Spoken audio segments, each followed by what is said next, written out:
Hello everyone, I am Mark and today I'm walking around in nature and today I'm going to be talking about the self and the ego and form. And these words to me represent the color blue. So let's get into it. The self, the ego, form. What do these words mean to me? Well, we're quite familiar with the word self. It's used with lots of derivatives. Today's topic is going to be pointing out self-consciousness. Self-consciousness, to me, differs from self-awareness. Self-consciousness is in the category of being self-aware, but in the flavor of maybe the negative. Self-consciousness is when you're in a state of self. And this is where we are in an automatic fashion. This is the world that we're coming from, in my perspective. The subjective view of reality, your perspective, yourself. Because ever since we were born, we've been conditioned. We've been assigned a name, assigned properties, ownership, identity. We are possessed by the self, in a manner of speaking. But when you are in it, when you are fully immersed and possessed in this concept of self, this identity of yours, your person, your personality, what you think makes you human, different from animals, let me think. We are very distracted by our subjective experience. And I walk around in nature, usually in silence. Obviously, I'm recording a voice note. The reason why I walk around in silence is because I want to escape my mind. I want to silence my thoughts, or rather just let them simmer down. Let them not be all-consuming in my experience. I don't want to always be obsessed with myself in thought, in feeling, in reaction, in response. I don't want to come from the self if I don't have to. So we practice ways to become self-aware of the pattern that we repeat automatically.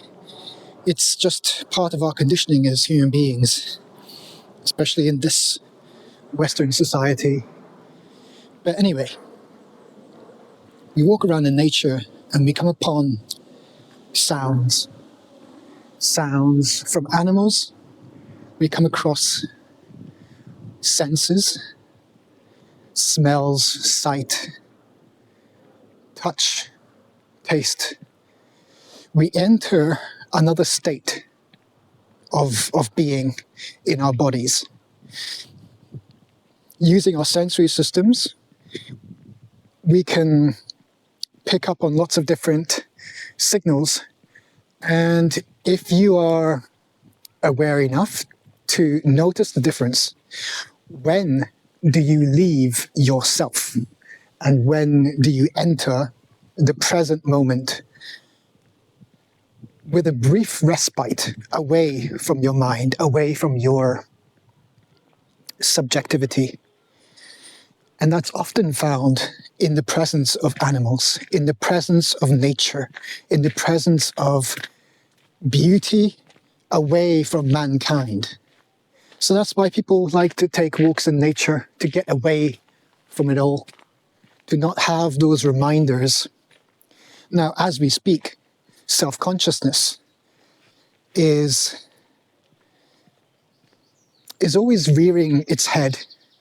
I'm always captivated by this self, me, concerned about judgment, concerned about how I'm being perceived. Am I too loud?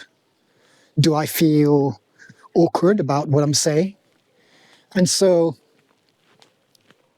you put on headphones, you put on earphones, you listen to music, you listen to something, you preferably without words. Now, when we're interacting with people, we are in the state of self, in the world of form. Okay, so form, what the hell does that mean? Form, again, has many derivatives in the language. I used form as a simplification to point to a general direction. We maintain optical, visual form.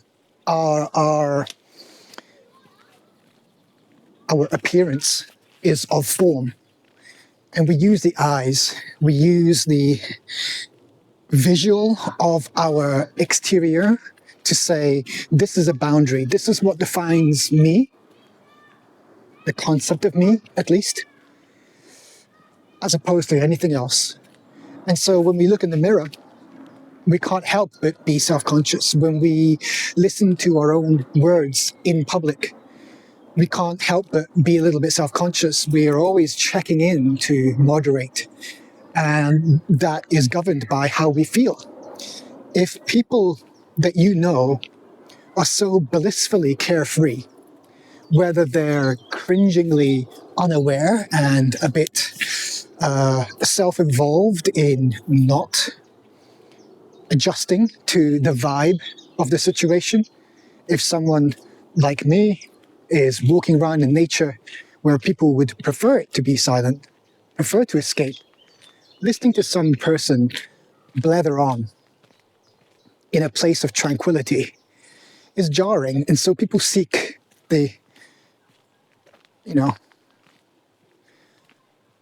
seek the solace, they seek silence, they seek serenity in nature in particular.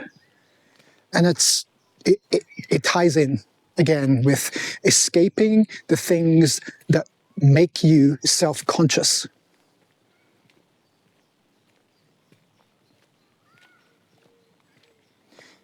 So when it comes to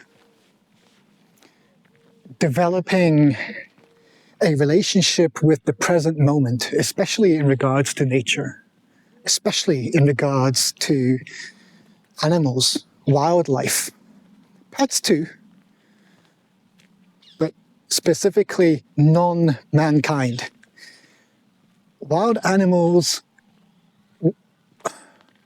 they're drawn in by food, but they're very much repelled by the self, by the ego, because we come at animals with our phones in hand. We come at animals with an agenda, an objective. It is, I want something from you. And the animals obviously are always in a state of awareness with their safety, as are we. But the experience that a person should be in, the state of being when you're around wildlife, is for you, as in the character of the self, for that to not be there. Don't be thinking, don't be speaking, just stillness, be empty, be calm, don't have any agenda. Breathe deep, smell the air, listen to the sounds, and just let your senses guide you. And you'll find the animals. Bring food, obviously bring food, get to know what they like, test different things, but really just be empty, void of what you may think makes you human, as opposed to an animal. And through this practice, you'll realize, it is so irritating when you come upon other human beings, who are less aware of this stillness that's required in the presence of nature.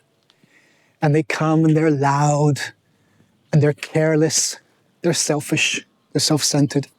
But we know this, and then they disturb the peace, and we go, okay, let's just maybe move somewhere else. But when you do have enough chance to relax, to just have everything in your experience melt away regarding societal conditioning, regarding your thoughts, everything. Just breathe and watch. Appreciate that nature has always been there. It's underneath the conditioning of the self state. Now, if you know what I'm talking about, wonderful. But I feel like I need to try and, I don't know, put it into words for those who don't resonate, who don't really get it, because they haven't experienced it. They don't really know how. And that's fine. Just remember, less is more. The less of you as a personality when you're interacting with nature there is, the more connected and present you will be. And afterwards, you might find yourself quite regulated, calm, released. And that's what works for me. I'm still self-conscious. I'm still in and out of the state of myself, of form. I'm aware of how I look and sound. But then, yeah, it's a wonderful break when you're able to just find something that works for you to regulate, self-regulate. So this topic of a color blue, of form, of self, of ego, this is where we're coming from, and this is what I want to point to. I want to point to the moment when you catch yourself no longer there. Briefly, where was your attention? Where was your awareness? What did you focus on in that moment when you no longer were there, in a manner of speaking? What happened? And then why did you come back to yourself? Did something make you feel self-conscious and then you snap back to being concerned about other people in regards to you?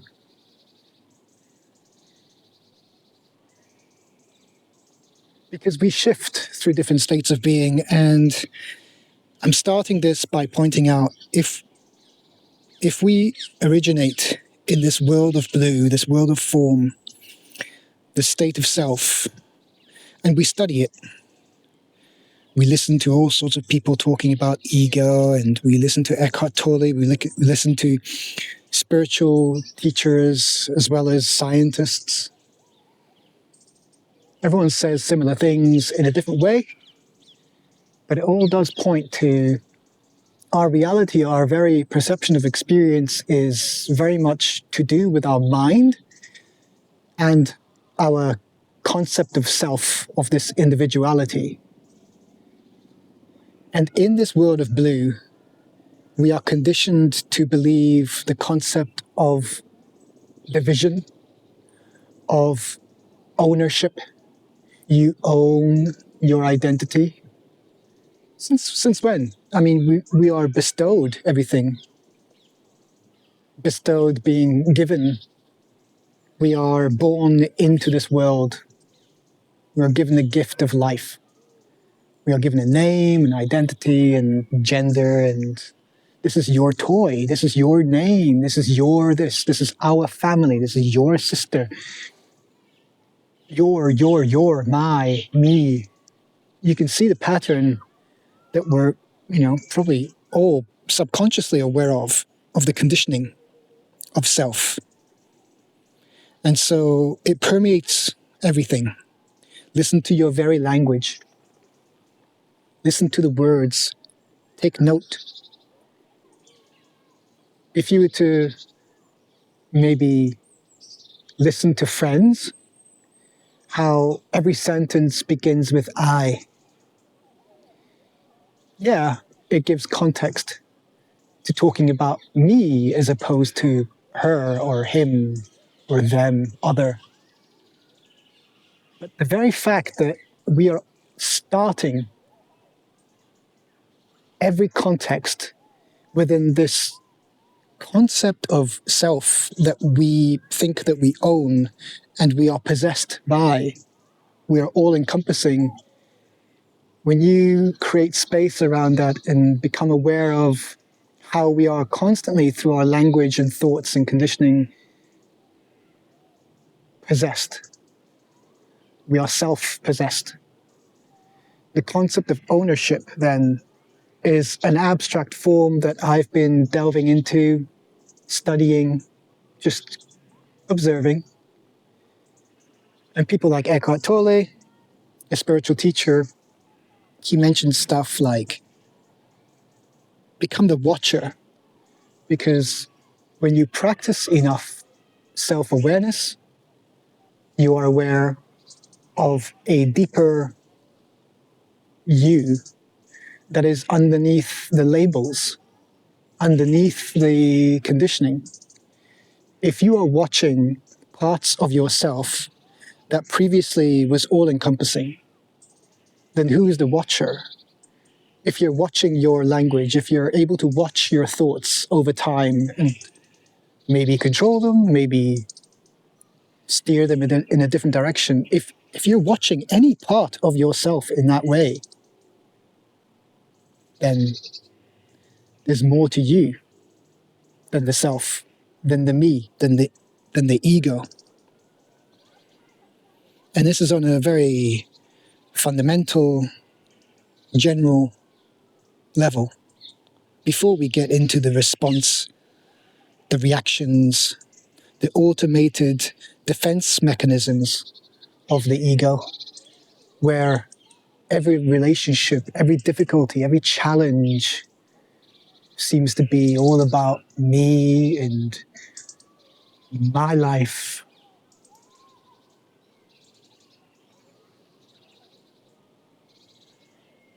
I'm very fortunate to be around nature with close proximity from my home, because this works on me. Yes, I still have to put on earphones to drown out the sounds that bring me back to a self-conscious state. I'm currently listening to some calm nature ambience whilst I am in nature. In time, I hope that I won't need these things, that I will be just at peace and notice the self-consciousness come and go without it shifting my state of being. But until then, I thought it might be useful to just point out these things. And there are visual diagrams with words, with colors, with relation of location, of placement of words with colors. These are all underneath the project of resource that I've given a label to, I've given a brand to help illustrate while I discuss, while I express my understanding of experience, both subjective and objective.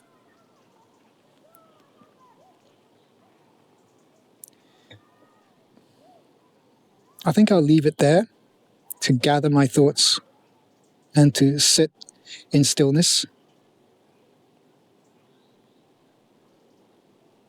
I hope some of these words spoke to you and you know what it is I'm talking about.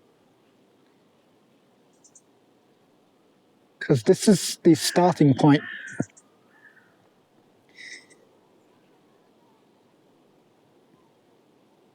If our default state is of the self within the world of form, and we notice the little glimpses of when we're not in that world, when we're transported to somewhere else, some other state of being, even in a moment, you'd realize it is not in the past, it is not in the future. It has to be and only is always now, in the present moment, outside of your mind, outside of yourself.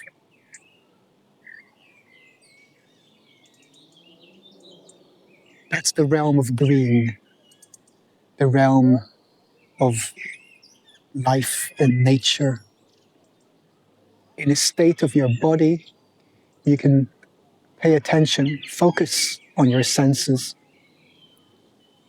And when you get distracted, most likely that distraction is, again, of the ego wrangling back your attention to focus on, you guessed it, me, my life. What am I going to have for dinner? I need to take care of this and that. And your thoughts are off to the races again. That's okay. It's our conditioning. This is our default. We are training ourselves to be self-aware of being self-conscious. And all that is happening within our experience. And we know that over time, through practice, we can adjust that to our preference. Now, if nature doesn't speak to you, if you're the type who's maybe the polar opposite of green, if you're the archetype of red, of a powerful, motivated, fire, you need to put in effort. You need to give it 100%. You need to give it your max. You need to have that workout that pumps blood throughout your veins, makes your face red, makes you sweat, makes your body exhilarated and exhausted and depleted of energy. If that's your archetype, wonderful. Work with your strengths, work with your preferences. Know how to self-regulate. If you're in the gym and you're blasting away on whatever workout you're doing, you're not thinking about yourself. You're not thinking much. You're just smashing it.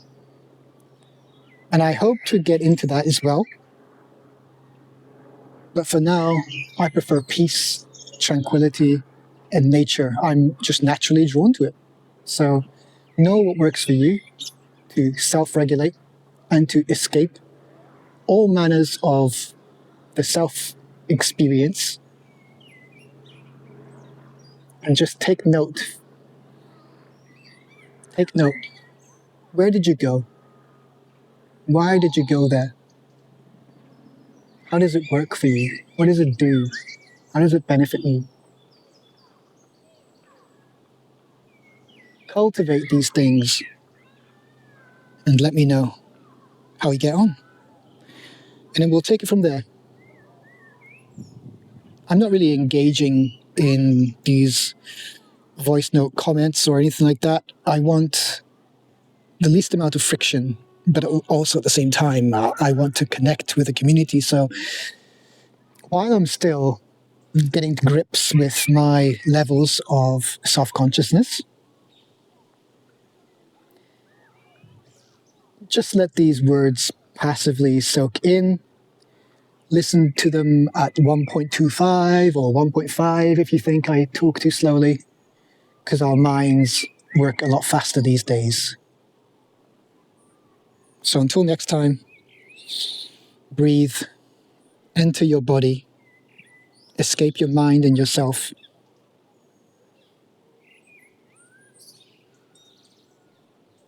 And then let's talk about these experiences. Enjoy.